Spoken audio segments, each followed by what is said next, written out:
Hi all, welcome to the class. I'm Greeshma MS from the Department of Journalism. So today's session is regarding a poetry, The Old Prison, written by Judith Wright. So let's move on to the poem and the poet. So the poem is The Old Prison, written by Judith Wright. Now let's see about the poem, about the poet Judith Wright. Judith Wright, or her original name is Judith Arundel Wright, was an Australian poet, environmentalist, and campaigner for Aboriginal land rights. She was a recipient of the Christopher Brennan Award. She was a recipient of the Australian National Living Treasure Award in 1998. So we know that Judith Wright she advocated for the rights of the natives, Aboriginal natives. And also, most of her themes are reflected on the theme. Most of her poems or most of her works are reflected on the theme war, as well as the most of the themes of her works are based on war, as well as advocating for the land rights of the Aboriginal people. So now let's move to the poem, The Old Prison. So this old prison, the poem, it is actually about the prison that was old. It is there in the title. The prison that is situated or it is near to the Trial Bay. And the prison which has all been destroyed due to the rampages of war. So that is being reflected in this poem.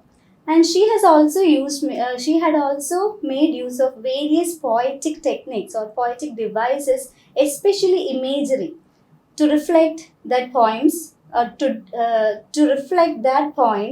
all throughout her poem. Then the poem is a very short poem. There are only 5 stanzas, and all these stanzas reflect the isolation or the gloomy nature of what had happened to the prison after the destruction caused due to the war. So let's start. The Old Prison. The rows of cells are unroofed, a flute for the wind's mouth. Who comes with a breath of ice from the blue caves of the south? O dark and fierce day, the wind like an angry bee hunts for the black honey in the pits of the hollow sea. Waves of shadow wash the empty shell bone bare, and like a bone it sings a bitter song of air. Who built and labored here? The wind and the sea say their cold nest is broken and they are blown away. They did not breed nor love. Each in her cell alone cried as the wind now cries through this flute of stone. So, while moving on to the detailed explanation of each stanza, we can see that there are constant use of imageries as well as various other poetic techniques in the poem. While moving on to the first stanza, the imagery is of a prison cells. The rows of the cells are unroofed. So we can see that, or we can find that the prison where the cells are unroofed, there is no roof for it because it's being destroyed. Then that has become a flute for the wind's mouth. The bars, the jail bars, there is no roof, so the wind can easily pass on through the bars. And so that sound created is like a flute. Who comes with a breath of ice from the blue caves of the south? So here we can see the personification, one of the literary poetic device, personification. That is, wind is being considered, or the wind is given a quality of a living quality. That is, it is being described as wind is coming, the wind's mouth, who comes with a breath of ice. That is, wind is coming with a breath of ice means what? The wind is very cold. From the blue caves of the south. So the wind is moving from that side. So the wind is very cold also. And that wind as it is moving through the rows of the cells or the bars of the cells without any roof, they create a sound as that of a flute.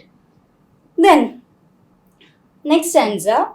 O dark and fierce day. So this is an apostrophe also. Yet another poetic device. O dark and fierce day. So starting with an address to something.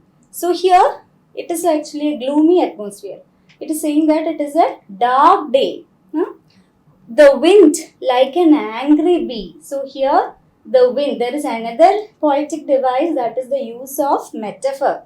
Because the wind is here directly compared to an angry bee. The wind, like an angry bee, hunts for the black honey in the pits of the hollow sea. So here the wind is being described as an angry bee, as it is moving like an angry bee in search of black honey. The bees are also always in search, while in search of honey, right? So likewise, here the cold wind that is moving very harshly, it is being described as a movement of an angry bee in search of honey. Then the third stanza. Waves of shadow wash the empty shell bone bare, and like a bone it sings a bitter song of air. So again we can see another poetic device, that is the waves of shadow. So here we can also see that the waves are actually gigantic waves. So as it moves and as it strikes the old prison, it is being that is also creating a violent effect onto the prison. So as it moves and as it strikes the old prison, it is like a bone. It sings a bitter song of air. The bone here means the prison itself, the prison which is damaged, as in the case of the prison which is being destroyed to bones. So as the waves of shadow passes on to this bone, it creates a bitter song of air. So that is also gloomy nature. There is nothing pleasant here. Whatever comes here or whatever affects is all completely gloomy. Who built and labored here? The wind and the sea say their cold nest is broken and that they are blown away. So here yet another poetic device, that is, again they are asking who built and labored here, but to the reply to that, the wind and the sea are saying. So that is also personification. The wind and the sea are inanimate, but they are given a living quality, and that is why it is being described as a personification.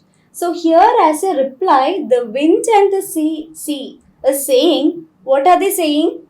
Their cold nest is broken and they are blown away. So the wind and the sea are saying as a reply that the prison is now damaged. It is like a cold nest. There is no security there. And so it is destroyed. There is no life here. And that they are blown away. There is no life at all, and what is left is only gloominess and void. Next one.